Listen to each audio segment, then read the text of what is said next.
Welcome to Hort Culture, where a group of extension professionals and plant people talk about the business, production, and joy of planting seeds and helping them grow.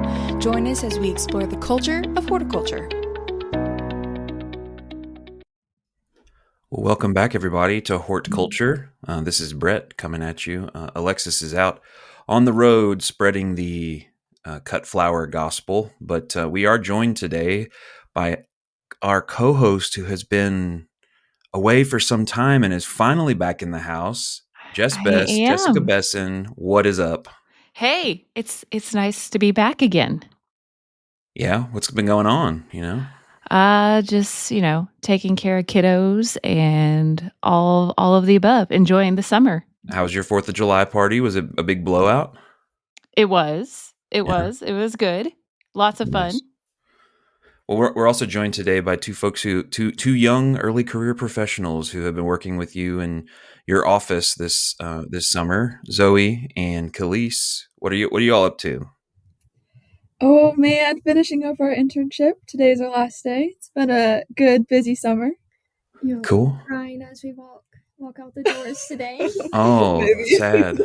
They're sad to be leaving. For the last day, yeah, wow. Well, we're going to get into that, but I wanted to open by saying maybe a little question, get the brain rolling here. What would everyone say is their favorite native grass?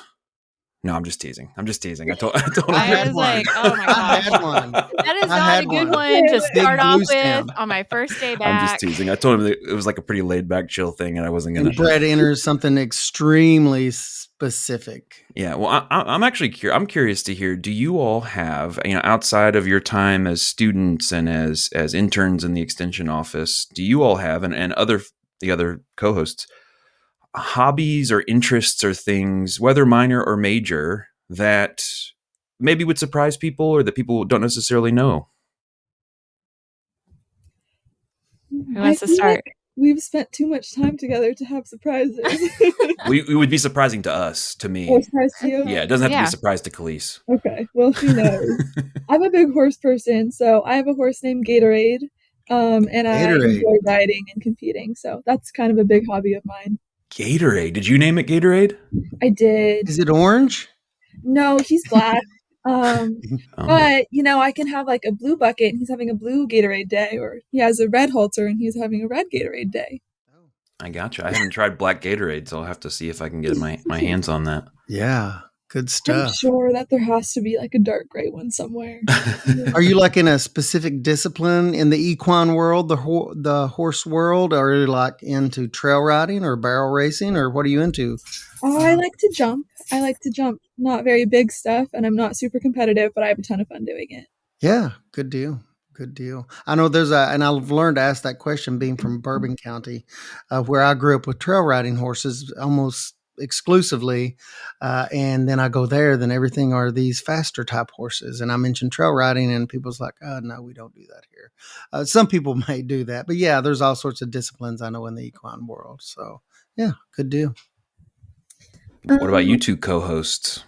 I don't think it's necessarily a surprising hobby. I think it's pretty common, but I really enjoy scrapbooking. Oh, like the cousin of journaling. Did you used to enter in the fair your scrapbook project? This is a newer hobby. I would say like post college years. I did do it when I was younger, but I never entered it. But my cousin just had a baby, so I made her a little scrapbook of his first month, and then left her some pages so she could add on. So do you have like a scrapbooking organizational structure for all the pieces and components? What does that look like? I have like a box that has all my paper scraps, and then I have a basket that has all my pens and my tape and my markers and all that stuff. So I'm seeing in a picture in my mind. It's more than just pictures, scrapbooking the way that you do it. Oh, yeah. It's mainly pictures, maybe like a couple words or like a paragraph describing like if it's a day or something, but mainly pictures, or if I get like a postcard or something from somewhere, stuff like that. Yeah. But then you like to attach it or to sort of frame it, there's like things you put like on the corners that's maybe a shape or a color or something like that. Is that true? Like a color paper or something like that. Yeah. Yeah, a lot of framing and kind of creating the overall image. Do you find that to be relaxing or exciting or stressful, or what? How do you feel about that? Relaxing. I think I like to do it at night. Like when I'm with my parents or my family, just so I'm not on my phone. I'm still doing something, and it's relaxing. Cool. That's awesome. That's awesome. I know that is rather big right now, scrapbooking and journaling and all of that. I'm kind of glad to see scrapbooking's been a thing since I can remember, and that's way back before 2003 and 4. So yeah, so I'm glad to see that's still a thing. It's cool stuff. And we had this big discussion my family did the other day of we have more photos than ever, but we look at them, we feel like less than we ever did because we don't have photos out in front of us. So I don't know if what you guys feel about that, or if you feel anything about that. Oh, but yeah, we were talking. I love photos in an album. I still love that.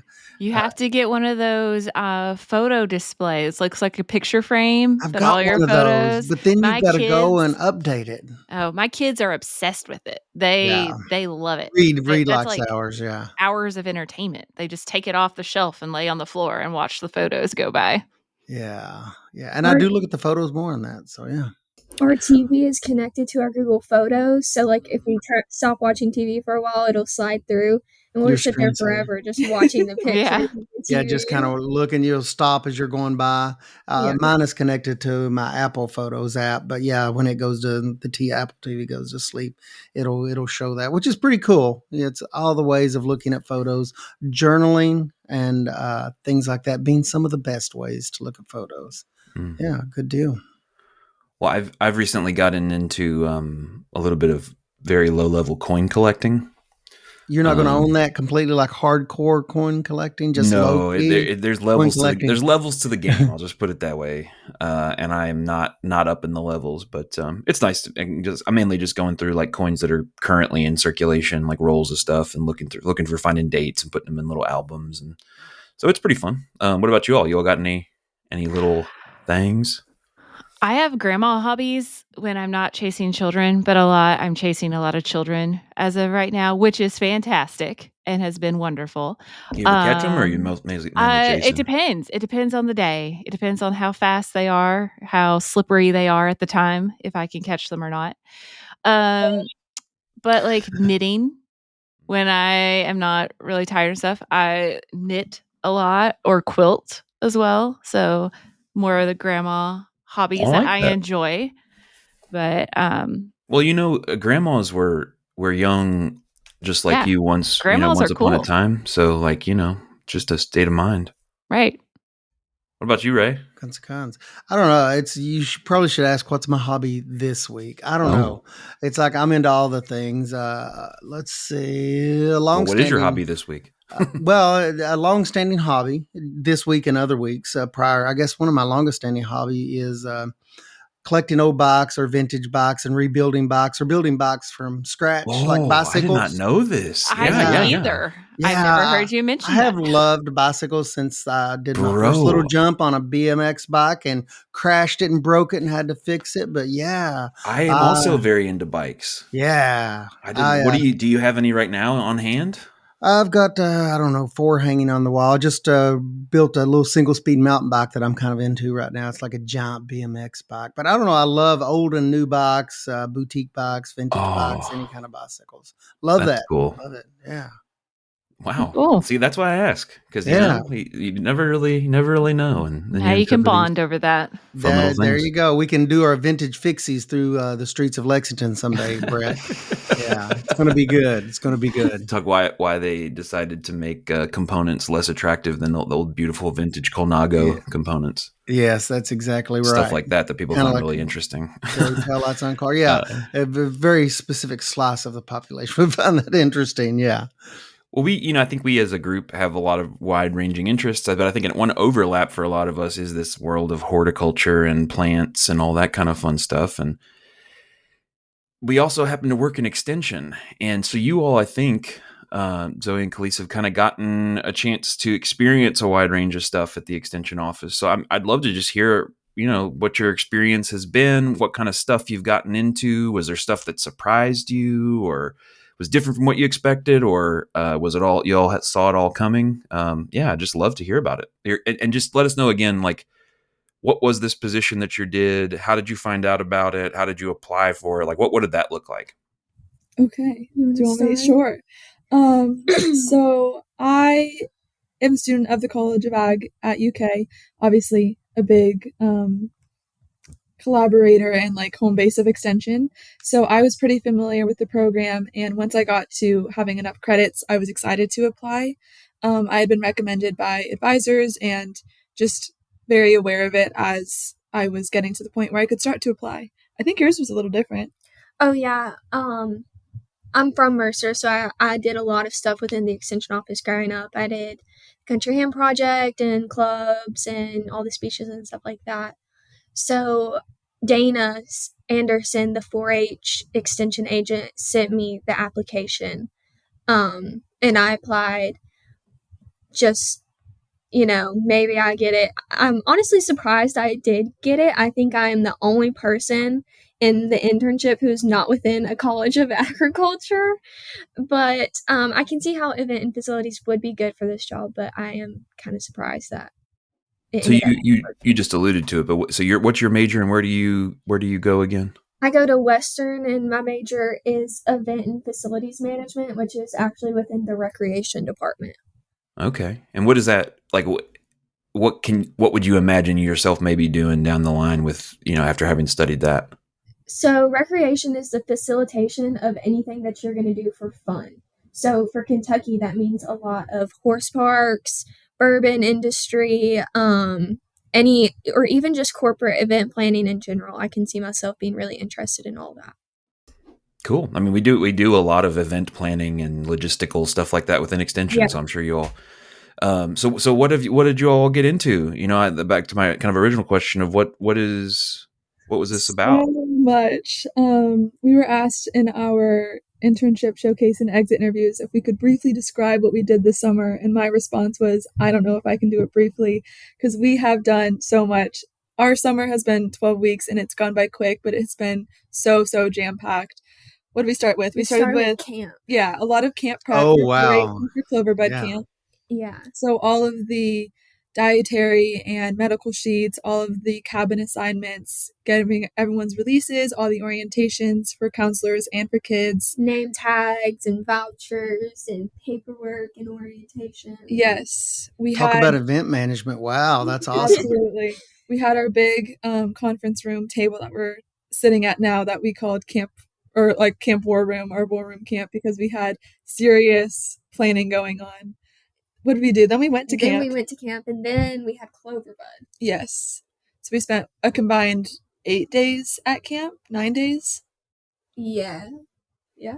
And then all of those overnight camps? Yes. Yes. So how was that experience? Yeah.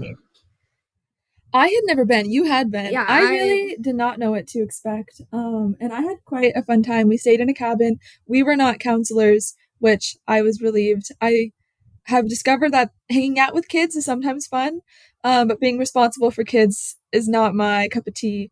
So I enjoyed not being actually in the cabins with the kids, but we helped a lot with putting out various fires around camp, making sure kids had shoes and swimsuits when they needed them, and Legos were delivered, and various little things so that everything could run smoothly for the rest of the staff and counselors. Yeah, I was kind of opposite because I went to camp and I had been a counselor. So I kind of missed, being in the cabin with the kids and being a counselor. So, but I also had fun on the other end of, getting to run around and, put out fires and stuff like that. And then for Cloverbud, we had kind of a station that we were teaching. So we did the ice cream making.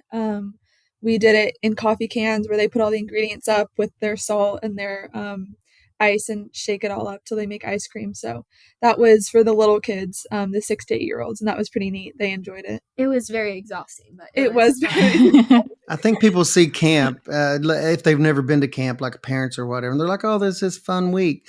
But you have a different opinion of camp. If you're on the inside with planning and implementation, your opinion is really different. I mean, you may still love it, but you see all the work that goes into that, which is incredible. It's an incredible amount of work to keep everything going.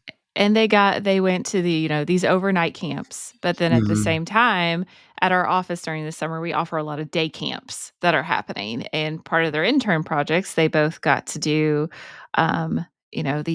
these day camps. And Zoe, I wasn't so much involved with Zoe's because I know yours was offered to adults too, right, Zoe? And then Kallise, I was able to help with hers a little bit by what the word I'm trying to say? Willing and Dylan beeswax, trying to get beeswax for her camp, and she did beeswax and snipping some branches off your trees. branches. So, do you guys want to share about like your intern projects and all that went into those? Yes. So we got back from camp and we both did planning while at camp, which was an interesting experience, and various activities leading up to both of our projects. Mine was a 3-part international foods cooking class series, open to kids and adults. We had crepes, sushi, and we had a Mexican day where we had churros and tortilla chips and salsa. So my kind of learning goals for that were to increase confidence in the kitchen, to teach tangible cooking skills, increase folks' openness to trying new foods, and to learn more about other cultures. And so that was a really fun, rewarding experience. So we had 3 different days with the different kind of dish and country themes. And we had about 16 people come to each class, and super fun experience. We've gotten a lot of messages and people telling us after the fact how much they enjoyed the class, how maybe their kids hadn't had that type of food before. We got a message yesterday from one of our very involved families of pictures of their 2 kids that had gone to a Japanese restaurant, and their kids went straight to the sushi bar and had full plates of sushi after not having tried it before my class. So that was really fun to see them enjoying and feeling really excited and open to trying new things. Yeah, that text message was really sweet. That made my day. It made my day. It wasn't even my class. It's the best when you get positive feedback back. It's the absolute best. Yeah. Yeah. So I did Camp Olden Days, which was a heritage-based day camp.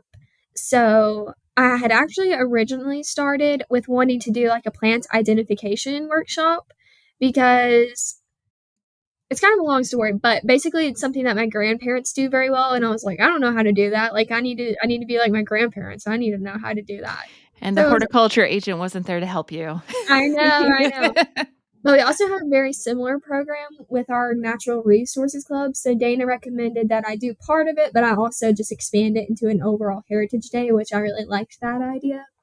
So my activities were leaf printing, beeswax candles, weaving, barn quilt painting, and heritage cooking. So they made butter and fried apple pies. Oh, wow. And then Jessica got me 8 pounds of beeswax for beeswax candles. I learned how to render beeswax. We had to do that. So me and Zoe spent an entire day cleaning beeswax.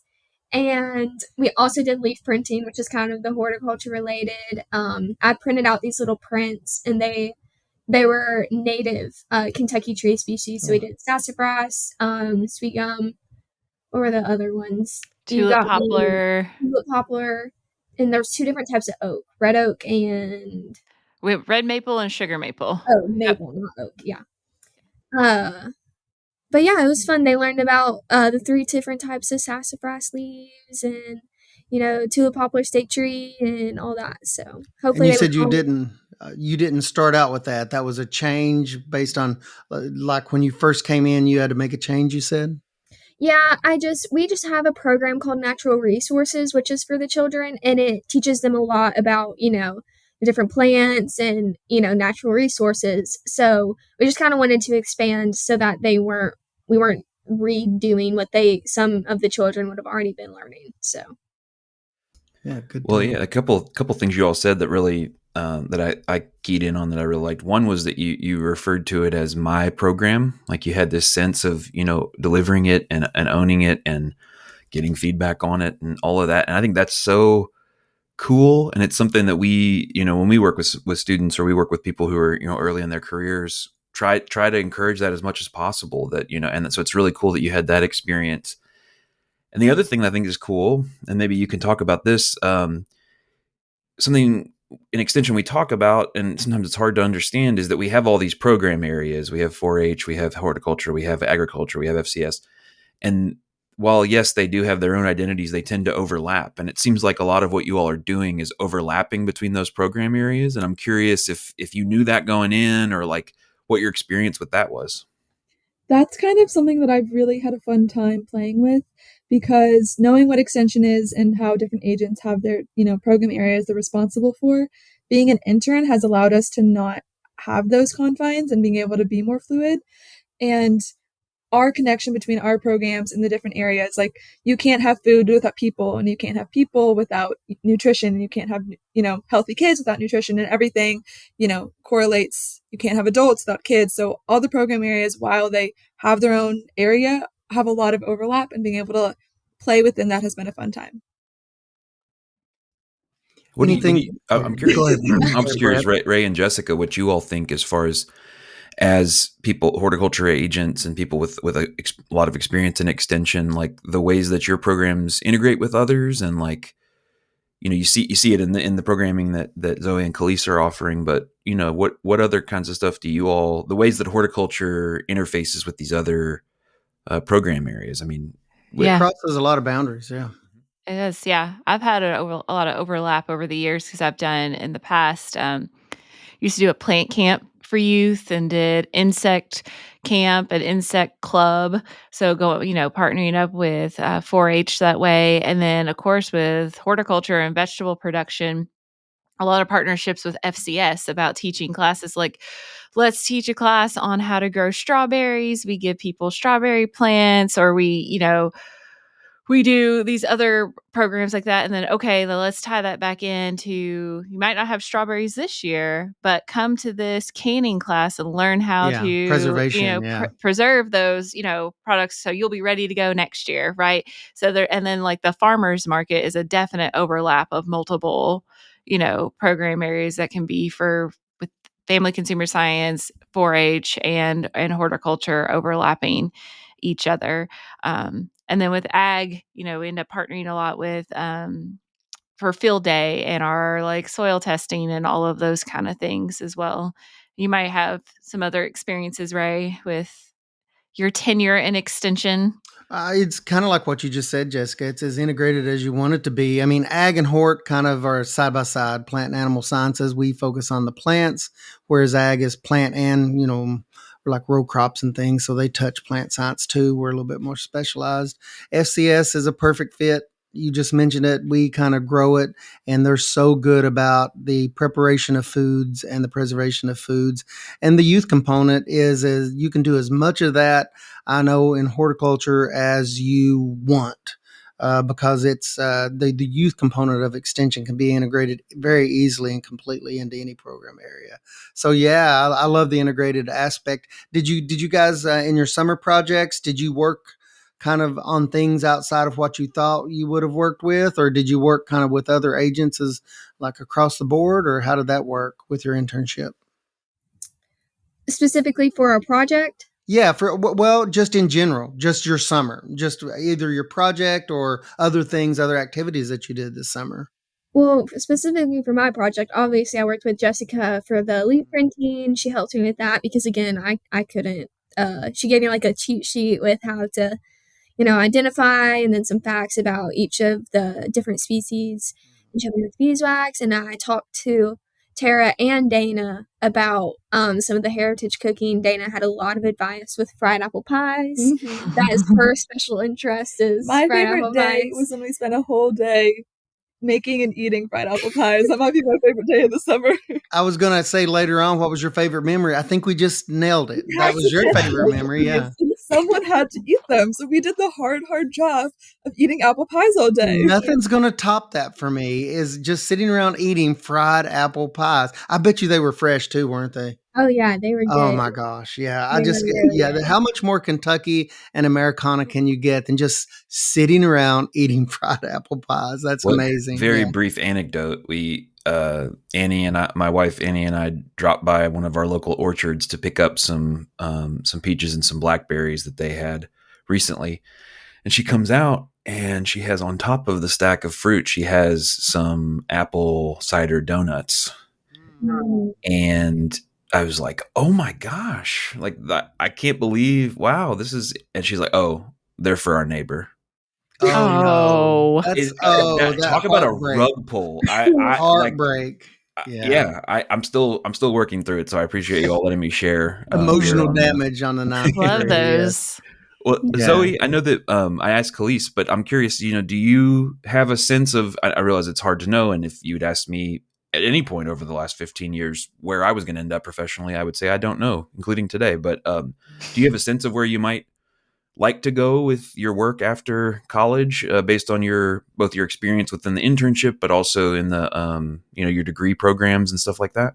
Yeah, absolutely. I, before this summer, had, as a concept, thought that extension would be an interesting career path for me. I study community and leadership development as well as sustainable agriculture, which I describe as kind of the intersection between environmental and social sustainability. And I think extension, in its concept of being kind of the connecting piece between the university and the resources and the knowledge and everything happening on campus to the community members, is a great way to kind of facilitate that growth and progress that I'm interested in making. So the summer has confirmed that I think this would be a good pathway, especially to start. I mean, we'll see where everything goes, and maybe after grad school things will expand even more, but it's been a great summer, and I could totally see myself in this position.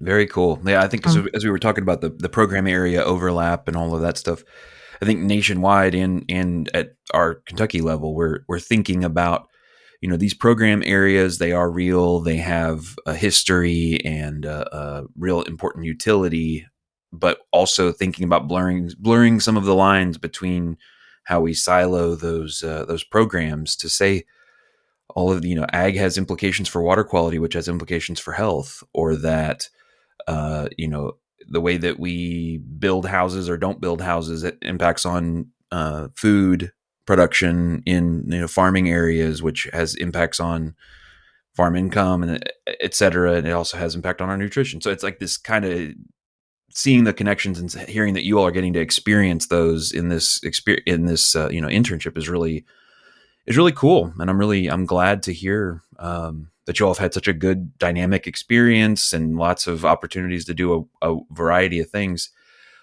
We have some folks who work with us over the summer, and I kind of hope they don't hear this because it sounds like a much more exciting than looking at spreadsheets and the nerdy stuff that we end up doing up on campus. And it's just confirming that the extension offices are cooler than extension on campus. Confirmed. Agents are cooler than me.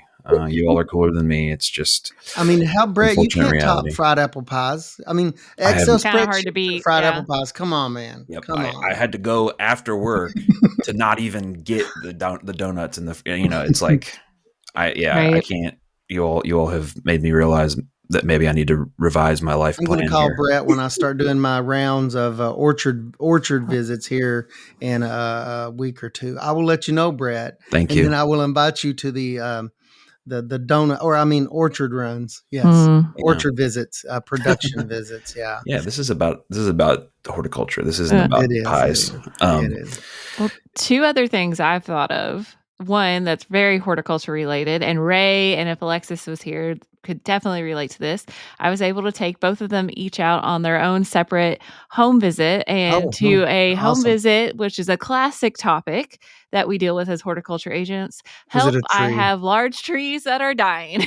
Oh, no, the toughest of all extension questions. Yeah. So they both got to experience that. One, Kallise got to go with me to a frequent flyer that I have, who I absolutely love, who was spray painting his trees black to try to help them. Okay. And, we don't really recommend that. But so they got to experience doing that and seeing how that challenging visit is handled. But another huge thing they got to do this summer that they have not mentioned yet was county fair. Oh, and goodness. That's a great example of program overlapping because you all got to do it all. So do you have anything you want to share about that? I know some of it was the first time being around cows. And I mean, a lot of it was new to me. I had been to county fairs in Kentucky, but being on the back end of camps and of really anything that's done in the office is so different than seeing it from the different perspectives. And it was really neat. I'm a big horse person, like I mentioned, but I had not been to livestock shows, so that was a total new one. I was also shocked by the variety of entries in Floral Hall, the types like plants and arts and crafts and sewing and cooked stuff and not cooked stuff, and the variety. That was a lot. It was a lot of art projects. Yeah. We had to 200, what was it? Close to 300 art entries that we had this year. Yep. And you all did a great job helping manage those. I mean, you talk about event management. That's another great example of lots of details. And I don't know, Jessica, I forget what entry system you guys use, but there's a lot of behind the scenes to get the floral hall looking like a floral hall ready for fair. Yeah. Yes, there was a lot of setup. We put all the tables out, put all the entries out when they were entered, lots of scanning, helped with ribbons and putting the placements into the system. So that was a multi-step, multi-day process for sure. I would say the thing that surprised me the most, that I dealt with it the entire week at the livestock shows, and we have, my family has cows and animals, and the first thing you're taught is do not get behind a cow. Like, do not stand behind a cow. And these kids are just standing behind these cows, and they're putting their cows. I'm standing behind the cow, and I was panicked the whole week. Danger zone. You're in the danger zone, the red zone. Like, I can't deal with this. We have cows, but we do not show cows, so it's a different kind. Yeah, one thing I learned too is how show animals, they're a lot more similar to horses in that they're just docile and used to everything. Yeah. I liked asking the kids about their animals, and I liked asking the kids about what the judges were looking for, because it was really cute to hear the kids be like, well, they're looking for muscle, but not too much muscle, and, they want really good depth and openness. And I was like, what's depth and openness? And they were like, well, it's the space between the ribs, and they want them to, they were experts in their area. So one of the judges kept saying, this cow's just very feminine, and I was like, she floats around the ring. But I'm asking the kids, like a beauty pageant. And it was pretty fun to learn from them too, especially when they're so small, but they really do know a lot about, their animals and how to show them, and it's really neat. Maybe my family just has bad cows. I don't know, but I was next the whole time. I was like, you can't stand there. Like, you're going to get kicked. I was having a good time. I like giving them pets. Shout out to Scarlett. She was my favorite cow. You had a favorite. That's awesome. Well, I think I was her favorite too. Just, That's why she was your favorite. She kept coming up to me for the chin scratches. Aw.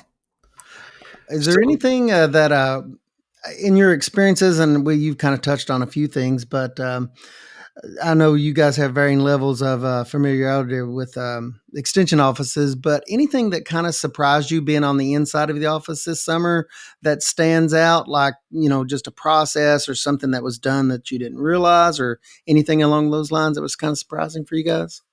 I think so. Like I said, I grew up within this extension office, so a lot of like the programming and things that go on didn't surprise me.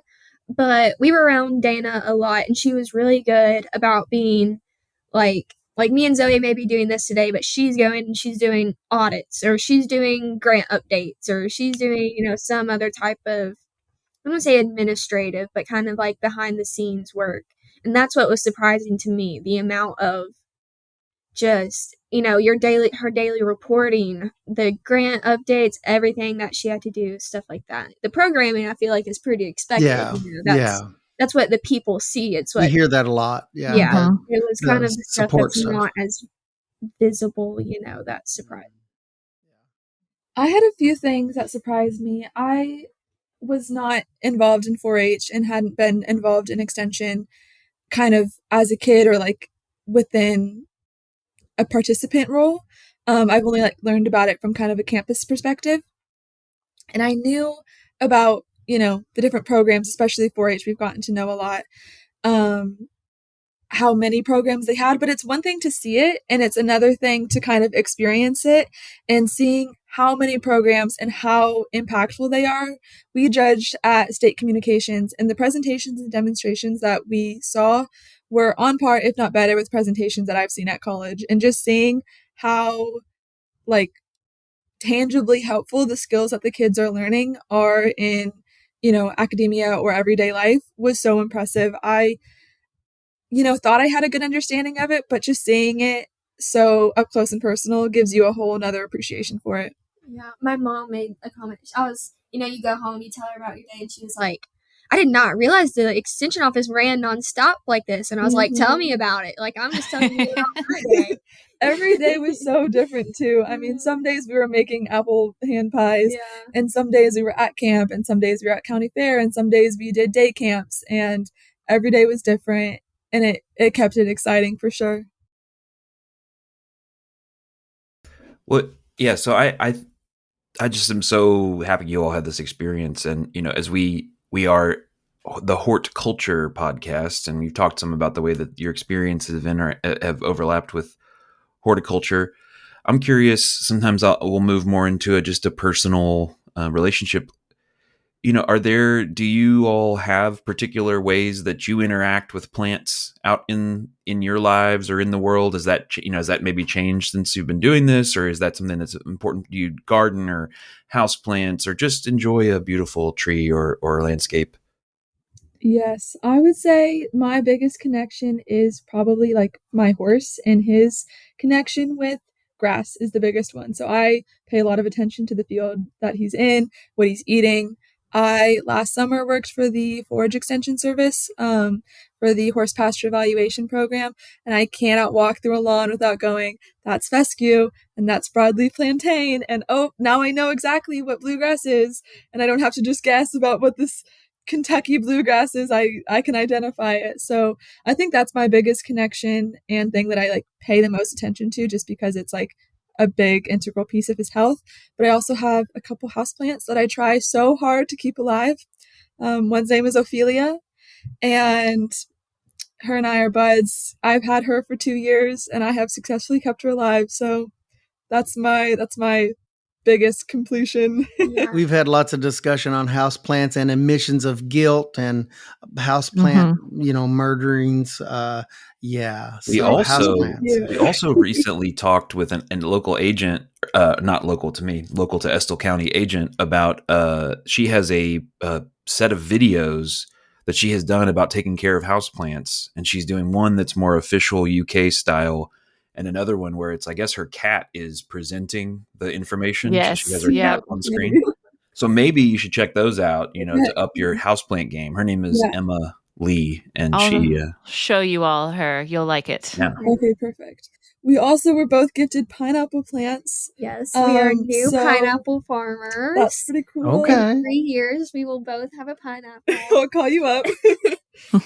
I just had somebody ask me. Apparently, there's some people in Tennessee who are on TikTok who are growing pineapples in like a greenhouse, and they're marketing them like one-off, shipping them. You can buy the pineapple. So for those not botanically inclined, we're pretty far outside the range of a typical pineapple farm. You think of Hawaii, or you think of maybe places in South America, Central America. So I'm intrigued to hear about your exploits as pineapple farmers as you develop the craft, and perhaps compare notes with our Tennessee folks. Yeah, not too much to note on right now, but we'll keep you updated. I would say my connection to horticulture mainly comes through my family. So, most of my mom's side of the family farms, and we always do like a personal garden. So mainly like a couple rows of corn, green beans, potatoes, and we would always have these giant days during, the summer, and everybody would have to come and dig potatoes or, pull the beans off, break the beans, and then we would can them. So it's a very almost personal connection to me, I would say. Because that's kind of, when I think about, horticulture and growing plants, that's what I think about, is spending, kind of that time with my family, which was very fun. I didn't get to go this year because I was here, but you live here now. Yeah. And then we went on the visit with Jessica to her frequent, customer about her trees, or his trees. And my mom has a couple of trees. I think the tree was a red bud, wasn't it, Jessica, that he was worried about? Yeah. Yep. And you told him that red buds have a lifespan. Like at a certain point, they're just gonna die. They're not gonna live forever. And I told my mom that because we have a lot of red buds, and she was like, no, like, you're not. You're not supposed to become the bearer of bad news with trees like me. I know. So I think my connection is mainly just through my family and just what we have in our backyard and in our garden. Can I add to my answer? You inspired me. I think my family would be very angry if I did not mention my orange tree and my lemon tree back in California. Those are big connecting. We have the best oranges you've ever had. And typically in the springtime, my sister and I have an orange party, which is just a dinner party, or lunch. We do it different times of day with different orange dishes. So we have like salads that we put the oranges in. We always have like tons of orange juice. Usually we like grill something up and it's like a nice springtime to hang out with friends. But gotta mention the orange tree and the lemon tree. Mm-hmm. Sometimes my dad comes through and he ships some here. So that's pretty fun. And peaches, right? No, just the two of those. Although my sister's boyfriend has nectarines. Okay. So we have that sometimes too. Not easy to grow in Kentucky, peaches or nectarines. We've had discussions on the podcast about that. Those are tough ones. Mm-hmm. Orange and lemons, even more so. Probably. Yes. Not very winter hardy. Yeah, no, not here. Just in California. Yeah, just in California. Vastly different. So you guys have had just a wealth of experiences, kind of broad, which is not surprising. And Brett, you mentioned, I know you guys, it's typical for you guys to have interns and they have some awesome experiences too. But the internship program at the University of Kentucky through Extension, both on campus and off, I mean, even after all these years, I'm learning about aspects of that and all the people that they bring in and to support those interns. And it's a pretty awesome program. And I've always appreciated that about the extension service here in Kentucky, both on campus and off, and all the opportunities for people to get involved. I love that. Yeah, I'm curious, so we may have folks who are listening who maybe are even thinking about doing this, or they know someone who's a student who's thinking about doing this. So I just wanted to clarify. So we have somebody from here from UK and somebody here from Western. So is it any university in Kentucky you're able to be an intern in an extension? Do you even have to be from Kentucky? I'm pretty sure at the internship there was someone from Tennessee, maybe. I don't think it's exclusive to Kentucky. I can get some info on that. It's pretty open. Good, yeah. I think it depends on your credit level in terms of like what year you are in school. I think you have to be at least a sophomore applying, and they typically open the beginning of September. Yeah. And applications are due by, I think it's typically like the end of October for the following summer. So pretty early. I do remember it felt very early. It was like you all applied in last fall, September, October, in order to do it this spring. I mean, starting this spring and summer. Okay, cool. And so what would you say to someone if they're trying to figure out, like, is this right for me or is this not? Like, what would you say some of the things you need to have in order for this to work? Do you have to be open to new experiences, or do you need to be flexible, or do you need to, like, how would you explain it to someone if they were asking you, I'm thinking about this? I would say go for it first off, because I've had such a great experience. I would say you need to be able to be flexible, kind of adapt. Every day is going to be different. The program areas are different. You can't just be too invested maybe in one area. I don't know if other interns have one more like specific focus area, but I think, at least in my perspective and experience, being open just expanded what we were able to learn.